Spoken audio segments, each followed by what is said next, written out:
I award you no points, and may God have mercy on your soul.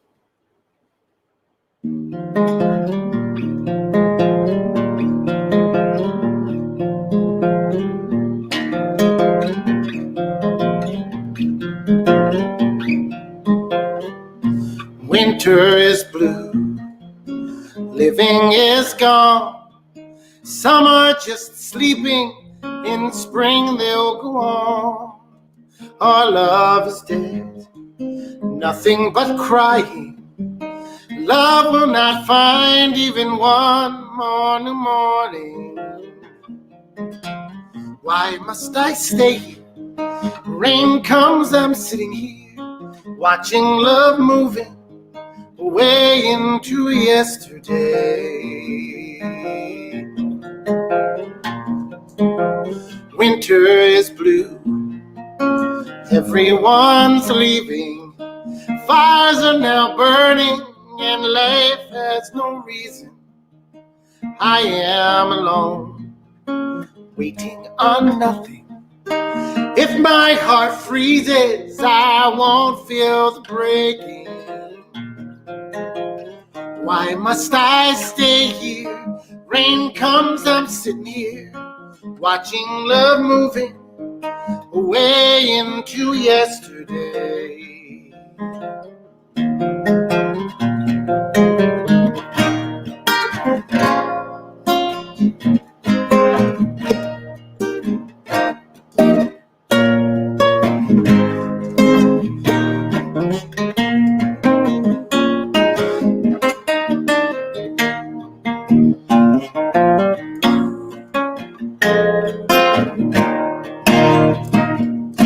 Why must I stay here?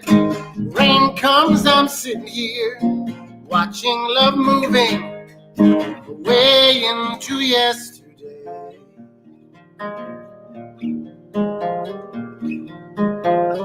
Winter is blue, everything's leaving. Fires are now burning, and life has no reason. I am alone, waiting on nothing. If my heart freezes, I won't feel the breaking.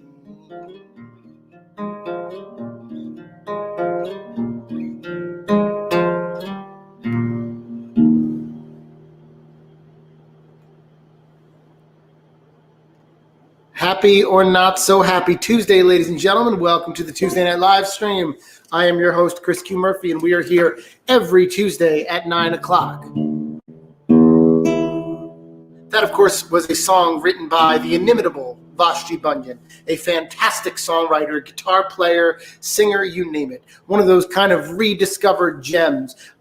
You know, if you want to be interested in like a really great story about somebody coming and going in terms of pop music consciousness, definitely go check out Vashti Bunyan's story. It's VASHTIBUNBUNYAN. That song right there, Winter is Blue, is just one of my absolute seasonal favorites. I remember when my good friend Nam Wayne, who was on the show 2 months back, introduced me to that song for the first time. And I remember 2 weeks ago when my guest Gabby and I were talking about it.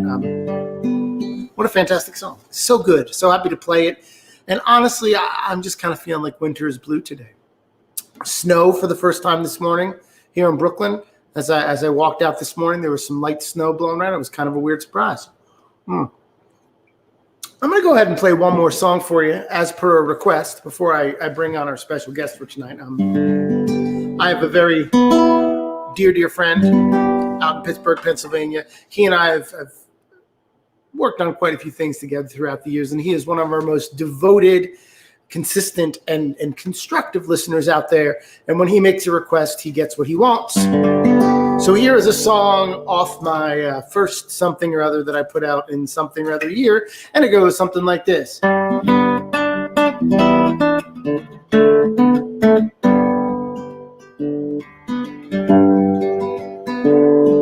I printed a book with some squid I had captured on trees that I'd splintered, bound by leather I'd tanned. It only seemed right, the thoughts I'd been thinking, be holed up inside of a home built by hand. There were thoughts that I thought that I'd never be thinking, thoughts that I doubt I'll be thinking again. 13 whole chapters full of futures and questions. And before I left blank, hoping you'd fill them in. 'Cause essays and articles don't suit my fancy.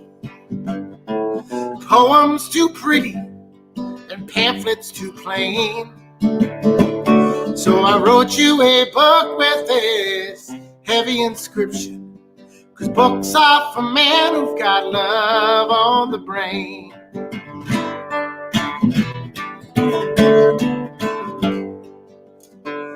Well, the time that it took could have borne 40 sequels, each volume worsted by the next in the set, and all of them fueled by that well-worn assumption that you never get to it, or you soon just forget.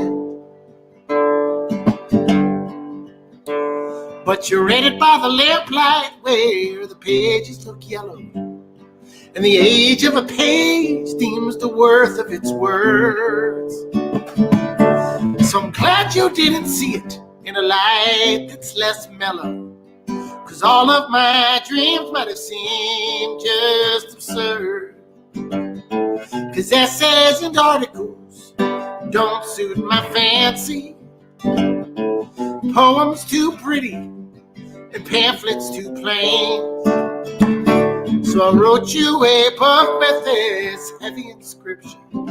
'Cause books are for men who've got love on the brain.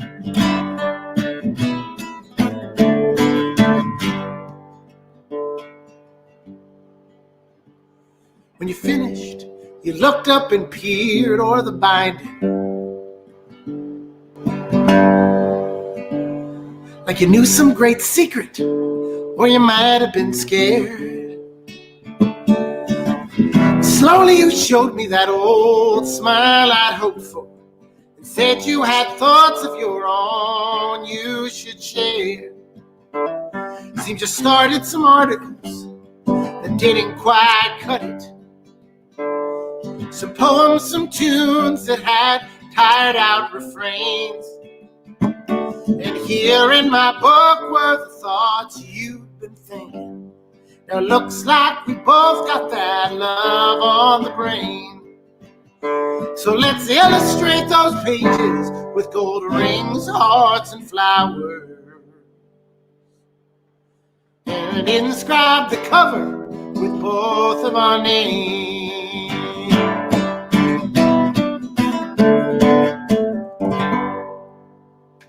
Thank you, Matt, so much for the request. And thank you so much to everybody that is tuning in tonight to the Tuesday night live stream. I'm so excited to have you all here and excited to share this evening's guest with everybody. Now, I got to tell you, social media is a fantastic thing because people that you've only met or hung out with face-to-face, P2P, IRL, like can suddenly be somebody that feels like they're a part of your life every day. And I don't just mean that in that like terrible sort of way where you know what like your least favorite person from high school is up to, but you're friends with them anyway.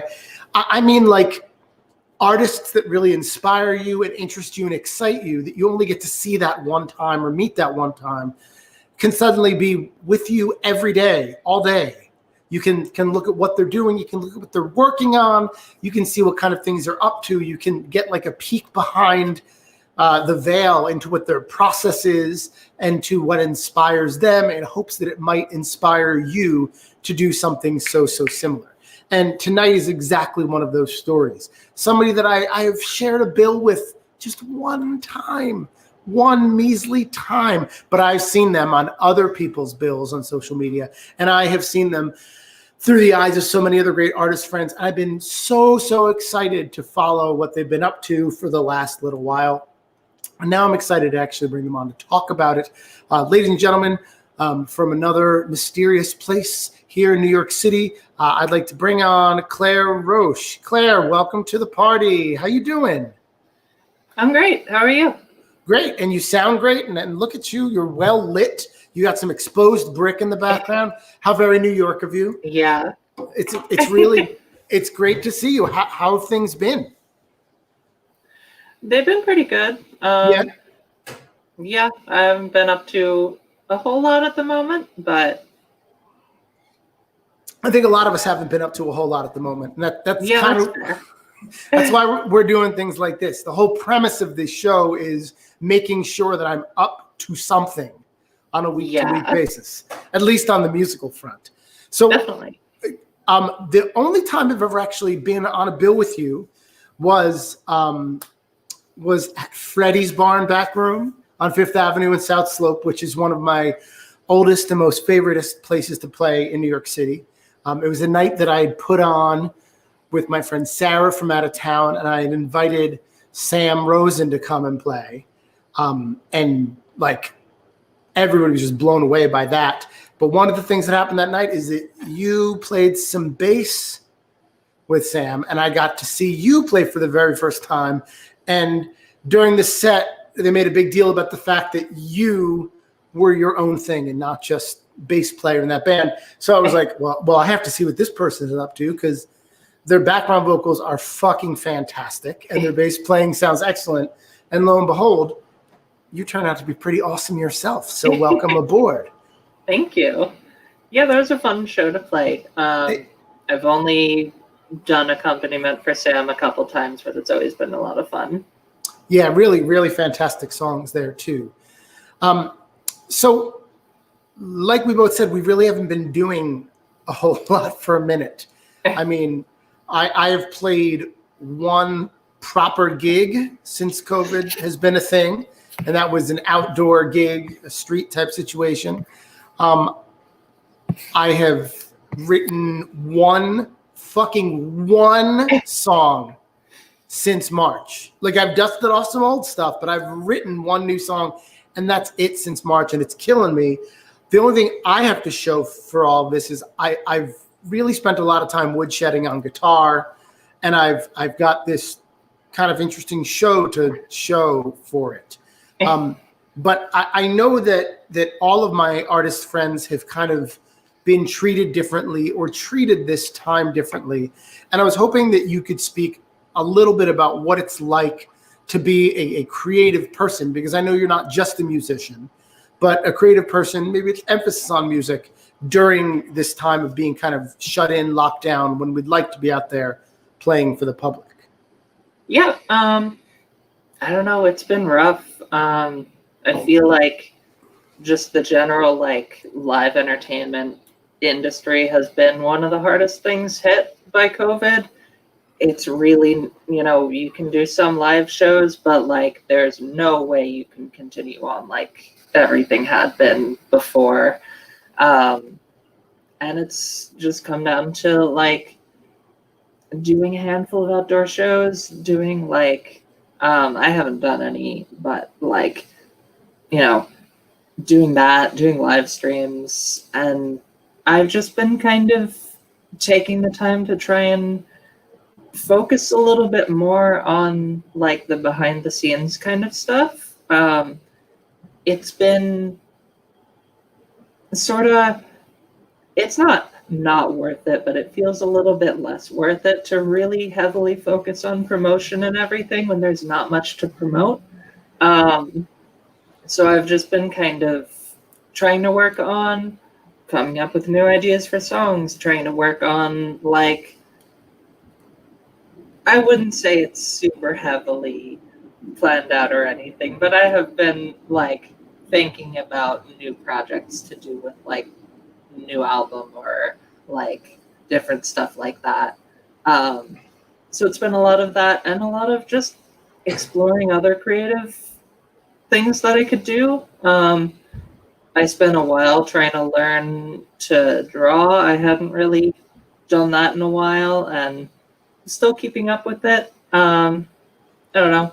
It's a nice, fun thing to do just for myself. And I've also been taking up leatherworking. I just basically I had like a purse that was a little messed up, and I wanted to see if I could fix it. And I really loved working with leather, so I just kept going with that. It's just kind of a nice opportunity to do stuff for myself and do stuff behind the scenes without being so focused on nothing but live music and stuff.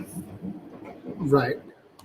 So you said behind the scenes, some of the people watching tonight are indeed other songwriters, and I think that they tune in to hear me talk to people about the songwriting process, which we're sure to talk about. But for the people that aren't, when you say the term behind the scenes work, what does that look like for you? A lot of like just kind of planning out different ideas, fleshing out like a lot of it is trying to come up with new ideas for songs, which I've had varying levels of success with. I have definitely come up with a couple. I've come up with a couple like basic ideas that haven't been finished quite yet. But it's just a lot of like playing through different things, trying to get a little bit better at the things that I do, getting some practice in doing guitar and singing and trying other instruments and stuff. But yeah, just a lot of like coming up with new ideas and organizing plans that I have. Now you mentioned maybe new album type plans. You released not something not that long ago. Was it early this year or late last year you put something out? It was early quarantine. I think I put out the EP in mid-June and the single for it in May. Awesome. And it's really fantastic. I remember it coming out. I just didn't remember what day it was. Thank you so much. I was hoping that maybe tonight, before we talk about songwriting or your process or anything like that, I was hoping you could play us a couple things. Is that doable? Yeah. Would you play some songs? Yeah. Awesome. I got a couple planned from that EP. Great. Well, for those of you just tuning in, this is my guest, Claire Roche. I'm Chris Q. Murphy. I'm really excited to have them on the show, and I'm excited to give them an opportunity to play for the people that are here tonight. So I'm going to step aside and give them the stage, and I'll see you guys in just a little bit. Take it away, Claire.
Claire Roche, ladies and gentlemen. You got another one? Yeah.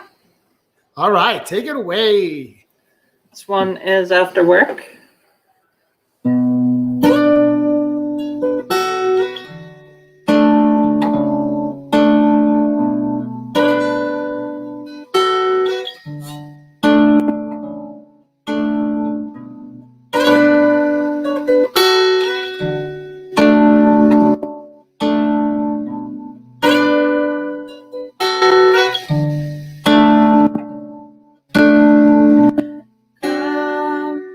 After work. Nobody else here looks like we do. Let's stick around and pretend. Let's make them turn their heads when we kiss.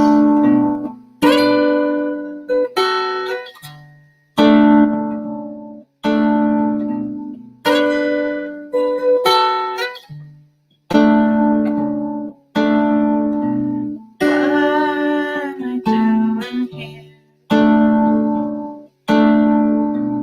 Can I afford to walk through these doors? Does everybody see? Do they all know I don't belong here?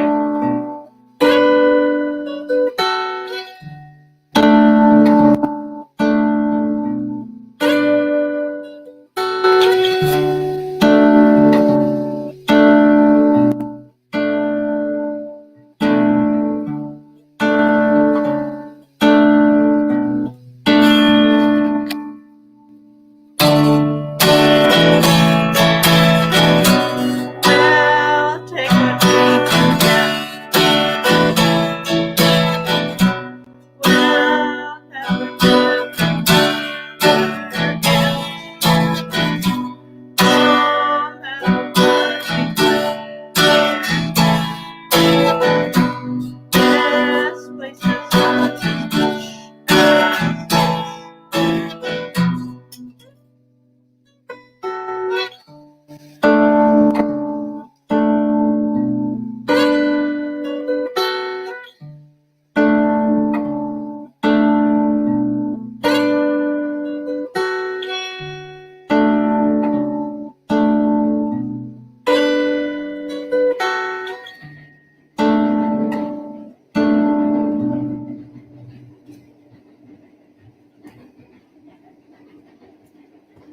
Claire Roche, ladies and gentlemen. Don't put that guitar away yet. Hold on. Can you play me that little like main riff figure one more time? Yeah. I just love it's fucking fantastic. Can I hear it again?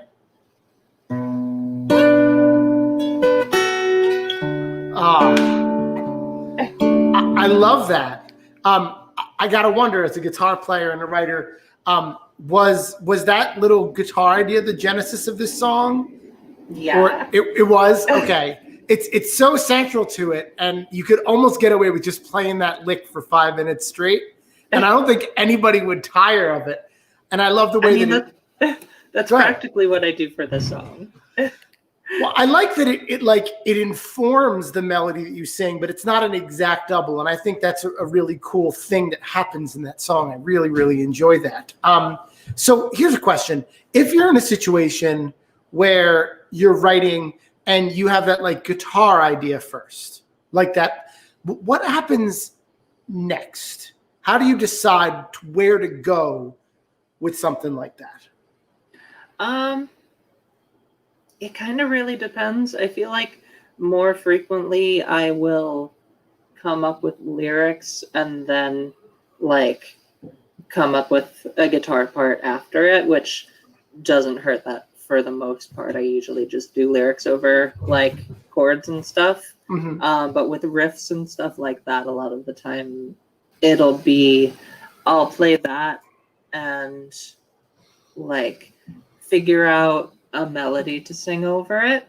And then kind of once I get the feel of that melody, sometimes I'll just kind of like go through the melody singing like the first words that come to mind with it, because sometimes just like certain words and phrases fit really well to the music. So sometimes I'll do that.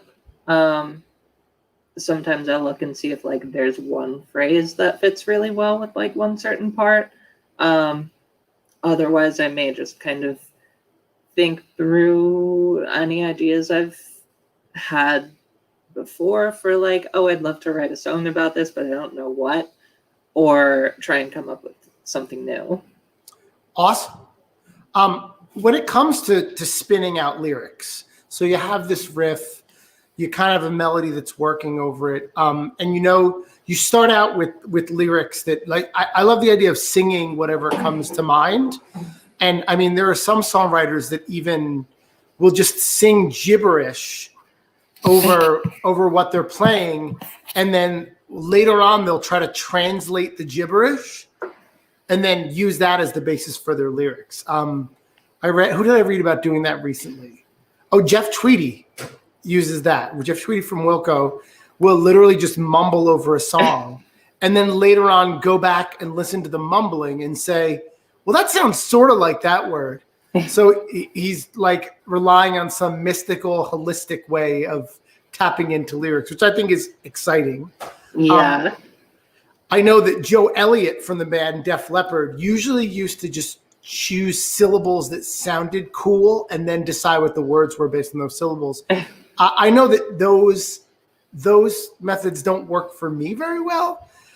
So I got to ask, when you're working on lyrics, is there one kind of like crutch you lean on? Are you a person that really likes to write narratives, or somebody that writes like in a really journalistic way, or maybe an imagistic sort of way? What would you say your like go-to is for lyric writing?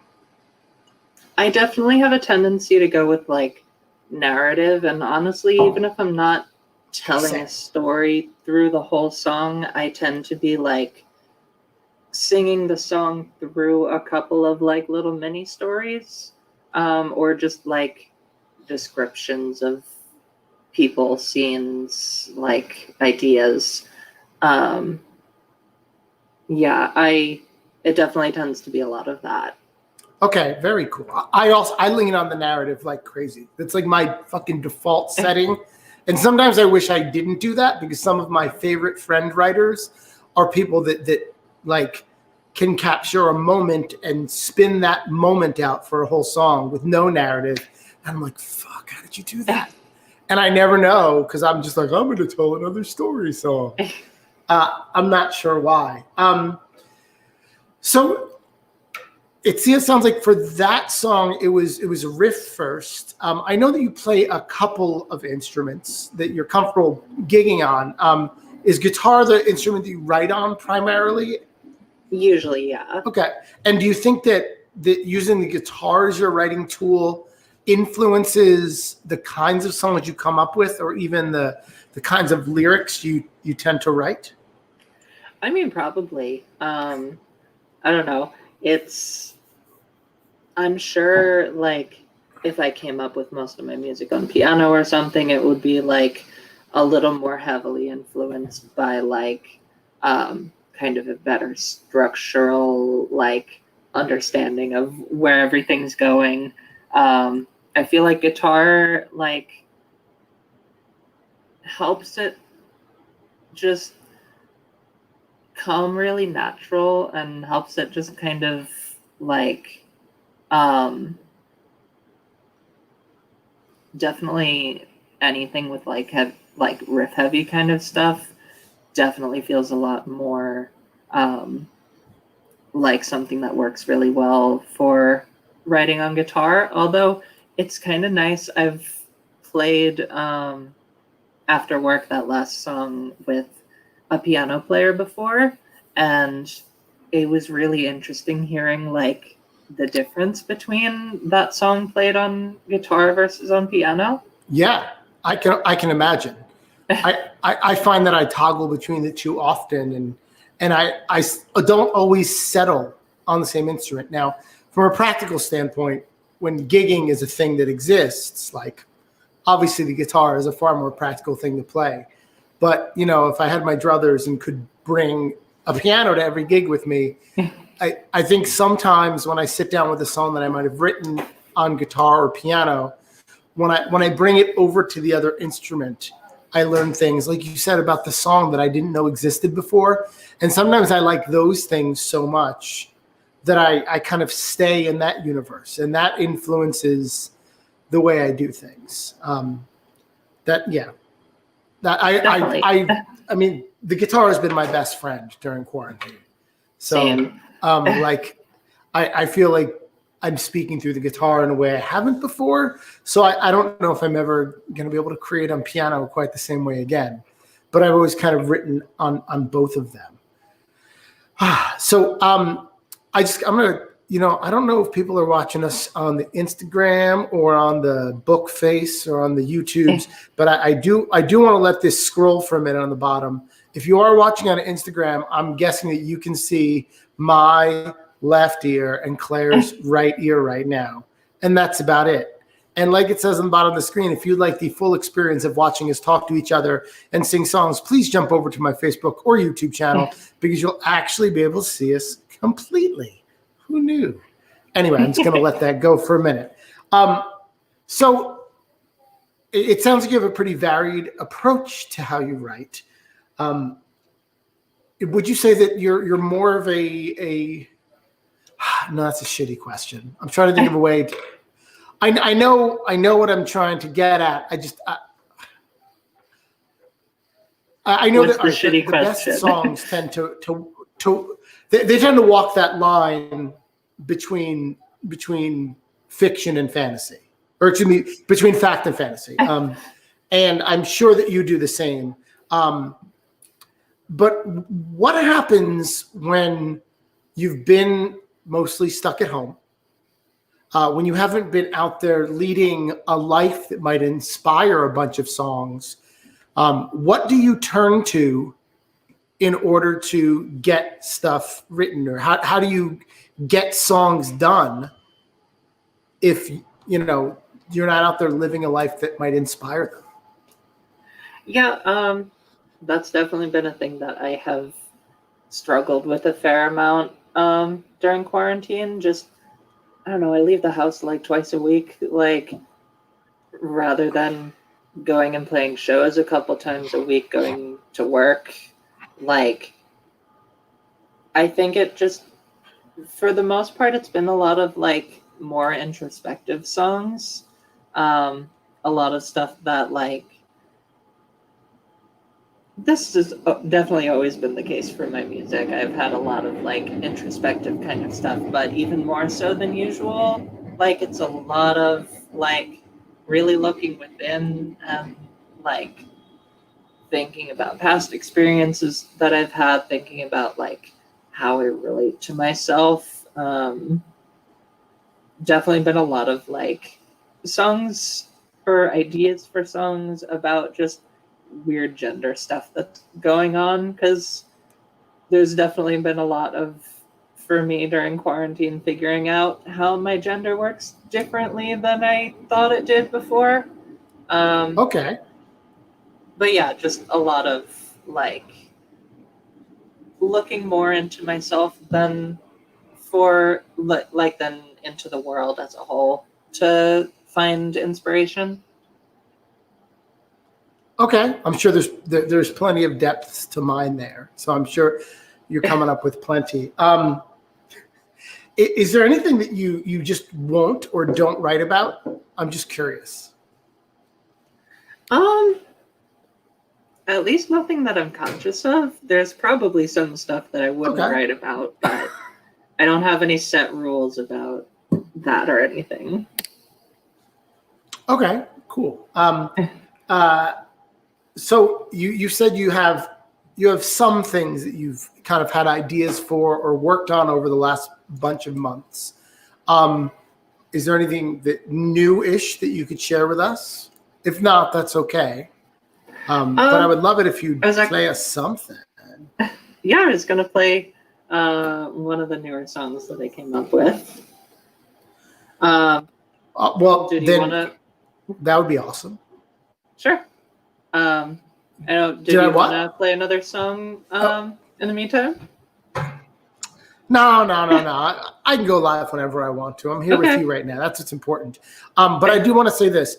Like all of my guests since August, Claire has agreed to appear out of the goodness of their heart.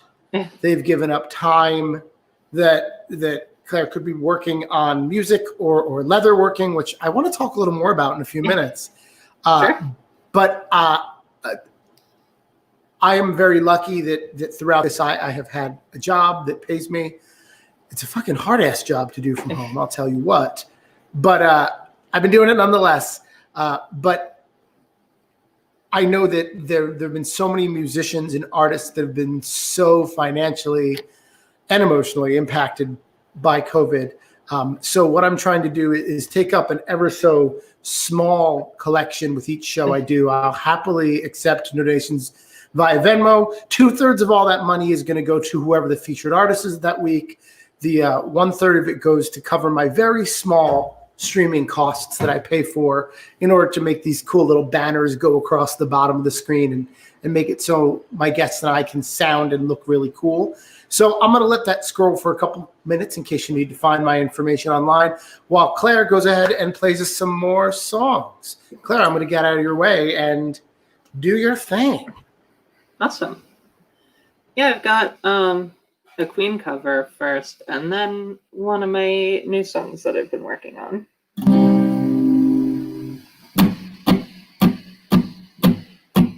She keeps a Moorish under in a pretty cabinet. Let them be cake, she says, just like Mary Antoinette. No tell remedy, fresh drive and remedy at any time. Invitation you can decline.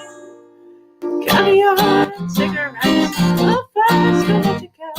Extraordinarily nice, she's a killer. Agility and a mild recipe, guaranteed to blow your mind. Carrying men about the press, insatiable appetite.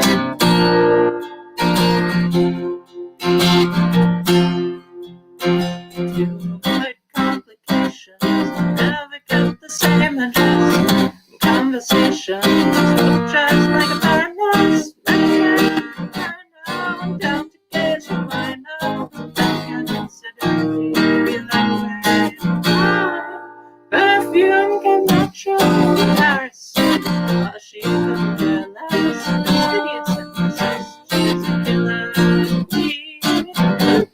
Agility, animosity, guaranteed to blow your mind.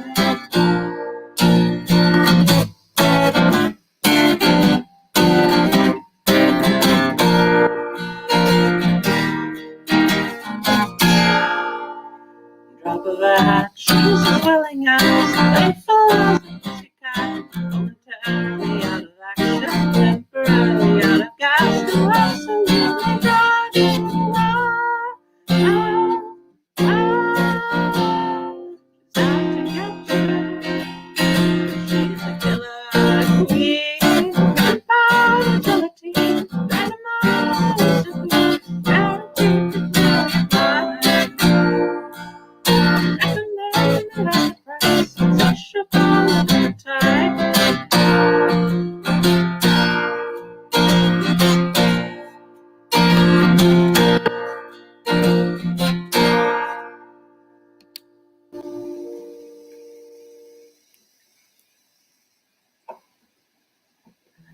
And then one more. This is a pretty new song I just wrote called Confirmation.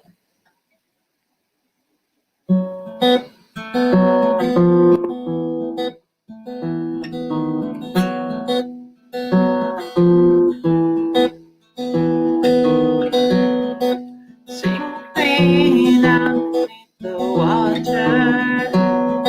Pick me up, give me a name. No need to ask me who I am.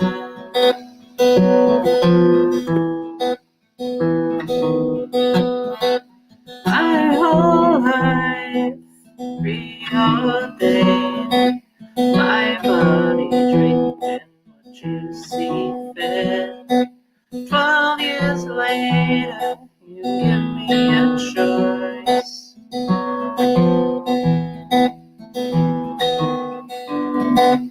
Do I confirm what you've made me? Do I step into the world you've hid from me?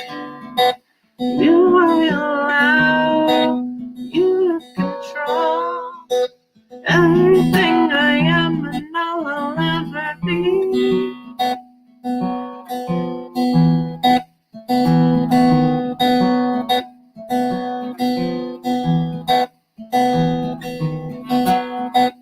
Sink me in the world that you've made. Dress me up and teach me one child's life, tailor-made for you.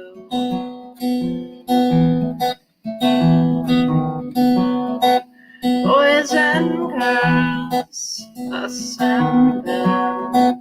Only the best good Christian children. Who could ask for anything more?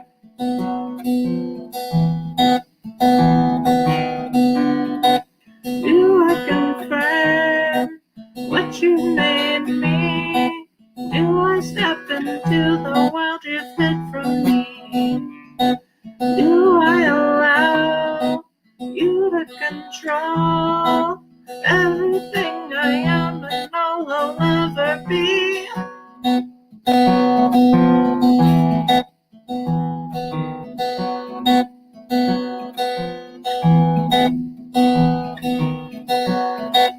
Trace a cross upon my forehead. Send me out into the world. Pay no mind to falls apart.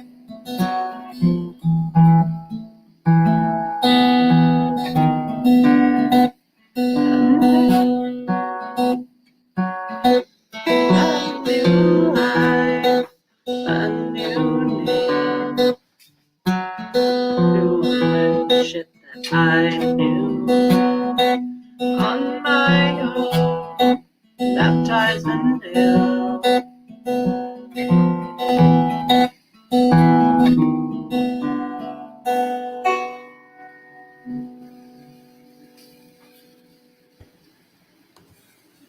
Ladies and gentlemen, a round of applause for Claire Roche from your homes. Clap, snap, do whatever it is you do. Thank you so much. And, thank you so much for playing something new. Thank you. I know as a writer, that's always an incredibly brave act. I know that when you can't go out and perform regularly, it's tough to know. It's tough to know what's working when you don't have that audience feedback to bounce off of. So I really appreciate you bringing something new to us tonight. That's a really special treat for everybody, myself included, because I like to see songs in all of their stages. My friend Niall Connolly, who runs a really great weekly song club when COVID isn't a thing, always refers to our big city folk song club as a safe space for new songs. And I hope I've been able to bring a little bit of that to you tonight, because I'm really excited you played it for us. And you sing the shit out of that Queen song. So thank you so much for doing that. There's a little bit of audacity in covering any Queen song because they tend to be a little courty. And because, the vocals are such an iconic part of it. But I appreciate that you didn't just do a Freddie impression. Like, that you really sang that song distinctly. And it sounds really fucking beautiful when you sing it. I love it. I'd like to hear it even quieter. I wish that we could have been in the same room because I feel like I would have been able to hear some of the delicate stuff in the upper range even more. Oh, Yeah. so cool. What a great choice. So thank you for sharing Thank that you. with us. Really excellent. So you mentioned something before, kind of offhanded. You said that in addition to any musical stuff, you had started doing some leather working during your time at home. You said you stumbled onto it because you were trying to repair a purse that you had, and as a result, you just really got into the idea of working with leather. I make my own children's Halloween costumes with a hot glue gun. So working with leather sounds fucking intimidating to me. So talk to me a little bit about like how your abilities as a creative artist like either hinder or help you're trying to pick up a new craft or trade. I mean, I think it's definitely helped. I think, like, all my life, music has been the thing that I've been, like, really drawn to and the thing that I've really put a lot of time into. But I've always been really interested in, like, all different kinds of art. I've always been into, like, at least theoretically, into, like, drawing and painting and writing and doing poetry and all kinds of stuff like that. And I definitely think that helps a lot, especially having like just given drawing another try for a bit. I think that definitely helps a ton with that, from like drawing new ideas for designs that I want to do down to like having steady enough hands to like cut everything out, like having enough attention to detail to estimate how big each piece needs to be to fit all together, or like where exactly to put different parts that I want to put together. It has definitely helped a ton with learning to do leather working and all kinds of new skills that I've tried to learn. Right. Now, are you working with rivets at all, or are you working with like sewing leather pieces together? Like what kind of leather stuff are you doing? Tell me about your craft a little bit. I mostly work with rivets. I do a little bit of sewing. I have definitely been realizing I need to do a little bit more work on the sewing part. I make mostly like harnesses and kink gear and stuff like that, but kind of a bit of everything. Yeah, rivets are a little bit easier to work with, and honestly, I really like the way that they look. So that's most of what I work with. Okay, cool.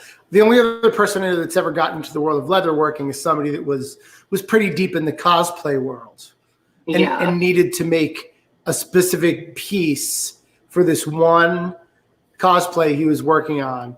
And as a result, he was like, I really love working with leather. And as a result, like that turned into a whole other sideline for him. But I think it's really interesting how you make that connection between steady hands and attention to detail, because like aside from music, which is 99.7% of what I do, I secretly dabble in the worlds of photography and watercolor painting, and I for a long time I thought I enjoyed them because I was free of any of the training that I've picked up in music along the way. And a lot of times that training can mean that you're building a really nice box to put yourself into. And I'm like, well, I don't know shit about watercolor. I'm going to be it's going to be so fun. And it's weird because I realize that like I learn a lot about myself as a creator by still insisting on some of the same aesthetic or philosophical choices as an artist, despite my limited skill set. Like when I'm working with photography or I'm working with watercolor, I'm like, oh, this is the same fucking shit I do with music. It's just a significantly less precise version because I don't have the skill set to enact it. So it's interesting the way it's boiled my own like vibe down to its essence. I don't know, just thinking out loud. And when I hear somebody like again, like to me, writing and painting feels way more adjacent to being a songwriter, but like creating harnesses and kinkware out of leather seems like there's a pretty big jump there. And I think it's really cool that you're able to find those parallels. I did throw your information up here. In addition to following Claire's Instagram and Facebook and Twitter music stuff, you can also check out their Instagram leather work at this point too. And that's up on your screen. So definitely go give them a follow, because I think that as time goes on, this is going to take up more and more of your time. And maybe you can just bounce back and forth between the two things as a way to keep yourself interested. I know. Definitely. Cool. Yeah. Just for my own curiosity, where are you? I mean, not your fucking street address or what room you're in, but like geographically, where are you coming from right now? Bushwick in Brooklyn. Oh, you're in Bushwick. Okay, so more Brooklyn. I had my first West Coast artist on last week, and it was Mia very Byrne, exciting. right? What? Yeah, Mia Byrne was on. Do you know Mia? Okay, Yeah, cool. Yeah, like tangentially, we've talked a little bit on like Instagram, but she's fantastic. And we found out that we actually we knew we were a similar age, but we didn't grow up that far from each other. And I think that we have a lot of like deep musical past stuff that ties us together. We had a really nice chat. I feel like she and I are going to have our own podcast at some point talking about fucked up suburban childhood music. Yeah. But it's cool. I'm glad you know her. I played music with her a million years ago, back in the whatever those years were that I don't want to talk about it. Yeah. But that's really great. So she was our first West Coast artist. I think everybody else that I've had has been pretty much in Brooklyn, maybe Manhattan or New Jersey. I know that you have some ties to Staten Island, so there was a little part of me that was hoping that you might have been my first Staten Island guest. But no, in Staten Island. I'll take Bushwick. Last June. You moved in the middle of the pandemic. Yeah. Or last June of 2020, or this past June, yeah. Really? Or July. What was it like to find a place and move during the pandemic? It was weird. Oh no! There we go. It's definitely weird.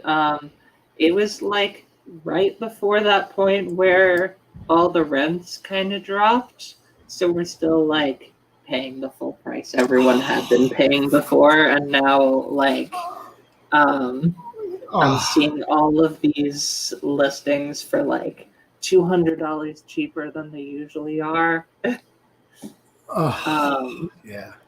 Aside from that, I mean, it was a pretty typical like moving experience in some ways, but a lot of like looking and making sure that like trying to check in with every new potential roommate about like how they've been doing about COVID, if they're being safe about it, and trying to figure out whether we can trust what they're saying about that, or if they're just saying it because whatever.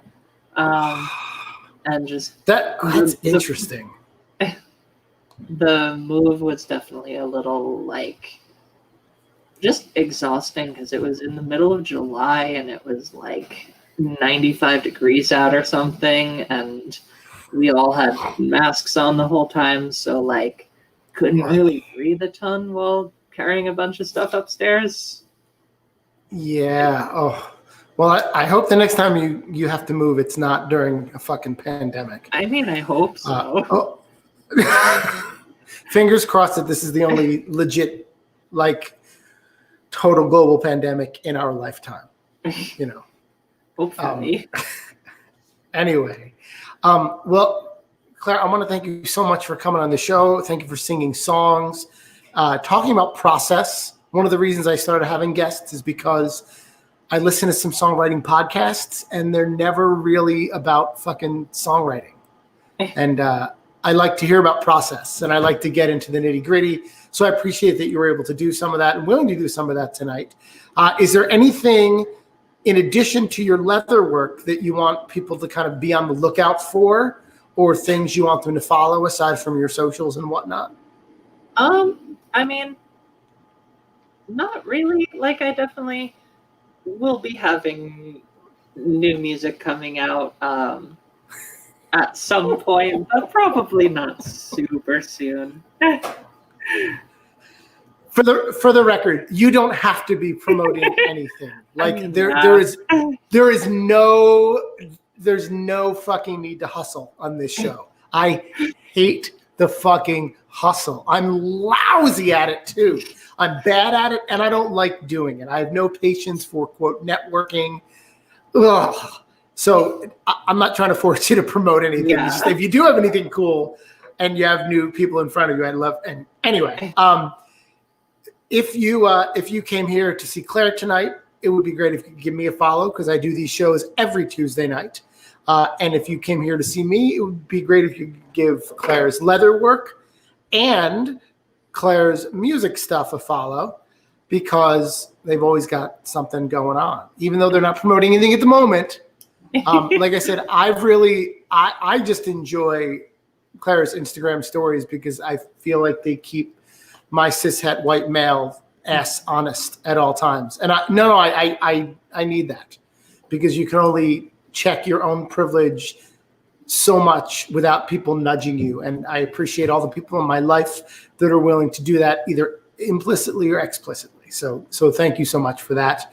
And if you need to get your ass checked, you should go follow Claire's socials as well. Is there anything, no promotion, no, is there anything excellent you'd like to tell the world before we bounce here tonight? I'm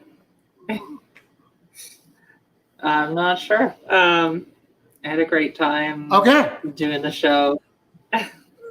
Me too. People remember that there are people out there making new and beautiful things. Whether or not you've heard their names in the TV or on the radio, they exist. Go and check out their things. Give them money for their things. Shopping local doesn't just mean local stores. It means local artists as well. There are a million of them in your life, whether you realize it or not. Buy things from them. Remember that people that look like you and talk like you are not the only people in the world. So please try to diversify the people you come into contact with on the daily, because you will be a fucking better person for it. In the meantime, this is Chris Q. Murphy and Claire Roche signing off. Hopefully we'll see you here next Tuesday at 9 o'clock. Have a really fantastic week. And you know what? I think I really need some clever outro music, but I don't have it yet. So I guess I'm just going to have to click on the end broadcast button